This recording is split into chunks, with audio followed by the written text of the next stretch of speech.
आज मुझे अफसोस है कि एक जो है केंद्रीय मंत्रिमंडल के कानून मंत्री के खिलाफ मैंने कुछ प्रमाणिक भ्रष्टाचार के आरोप दिए और तथ्य दिए और मांग की कि इसको हटाया जाए जब तक कि जो है ये अदालत से निष्पक्ष होकर के नहीं आवे। लेकिन उस मांग को मानने के बजाय मुझे ही दंडित कर दिया, निलंबित कर दिया। अभी मैं निलंबित विधायक हूँ और अब मैं चुनाव लड़ रहा हूँ, इसलिए मुझे निष्कासित भी कर देंगे। इसका मुझे कोई अफसोस नहीं है। मैं अन्याय के खिलाफ लड़के और निर्दलीय खड़ा हो रहा हूँ और निर्दलीय खड़े होने का कारण मैंने आपको बता दिया कि अब सब कुछ ठीक नहीं है। हमारे साथ है भाजपा के वरिष्ठ नेता रहे कैलाश मेघवाल, जिन्होंने साल 2018 में शाहपुरा विधानसभा से राजस्थान विधानसभा में रिकॉर्ड मतों से 74,000 वोटों के अंतर से जिन्होंने जीत दर्ज कराई थी। आज इन्होंने क्या आप अब निर्दलीय चुनाव लड़ने जा रहे हैं?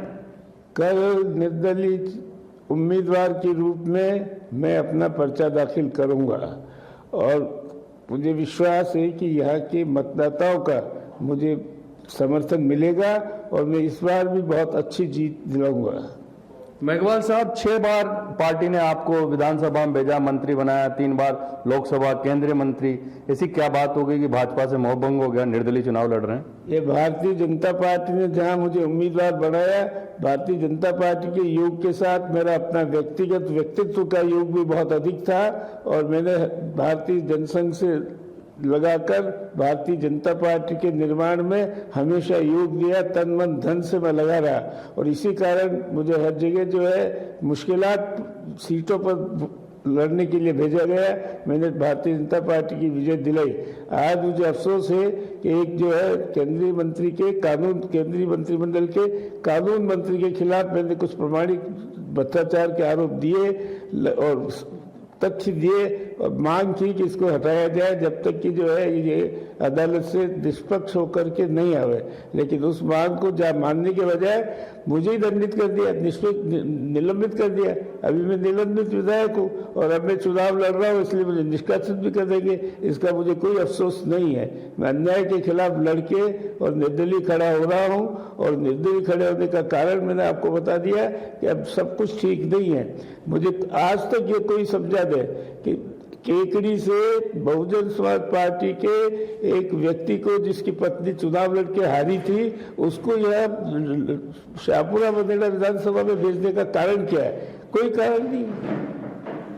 यहाँ जो भीलवाड़ा जिले में 2018 में भारतीय जनता पार्टी के 5 एमएलए थे, सिटिंग में से 4 को टिकट दे दिया, आपका केवल टिकट कटा है।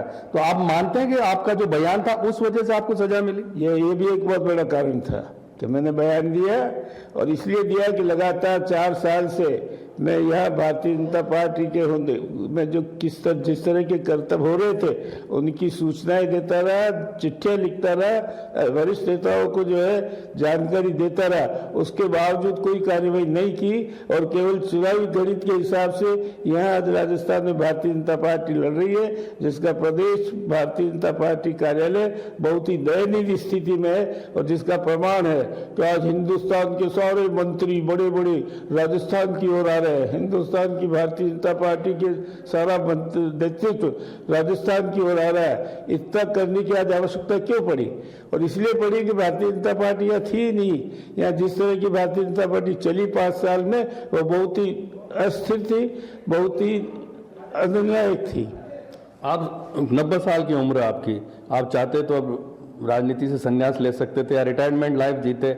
इस उम्र में दोबारा चुनाव लड़ने की कैसे जची आप? अपने देश में वंशवाद परंपरा है और हर वंश में जब तक जो है भगवान नहीं बुला ले किसी आदमी को तब तक वो सक्रिय रहता है।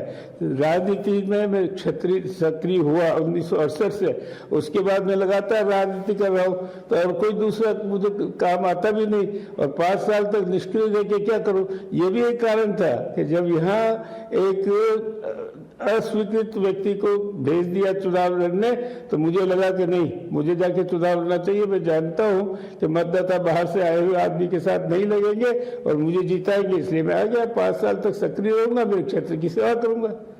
कांग्रेस ने अभी तक टिकट डिक्लेयर नहीं किया। अगर आप चुनाव लड़ते हैं, जीत जाते हैं, तो क्या भारतीय जनता पार्टी के साथ दोबारा जाएंगे? भारतीय जनता पार्टी के साथ दोबारा जाने का कोई सवाल ही नहीं उठता, क्योंकि भारतीय जनता पार्टी जिस पतन के गर्त की ओर जा रही है, ये देश कुछ दिनों में देख लेना, कुछ सालों में देख लेना कि भारतीय जनता पार्टी को रिजेक्ट करेगा। जो आज की जिस नीतियां चल रही है वो उपयुक्त नीतियां नहीं है। अच्छा, आपको लगता है कि शाहपुरा विधानसभा क्षेत्र के मतदाताओं का विश्वास आपको मिलेगा? बिल्कुल मिलेगा। मैं जिधर जा रहा हूँ उधर कह रहे अच्छे आए, स्वागत हो रहा है, आ गए साहब आप, हम यही चाहते थे। ये जो एक स्वागत की ध्वनि है, ये ध्वनि में वोट है, वो वोट मुझे मिलेंगे।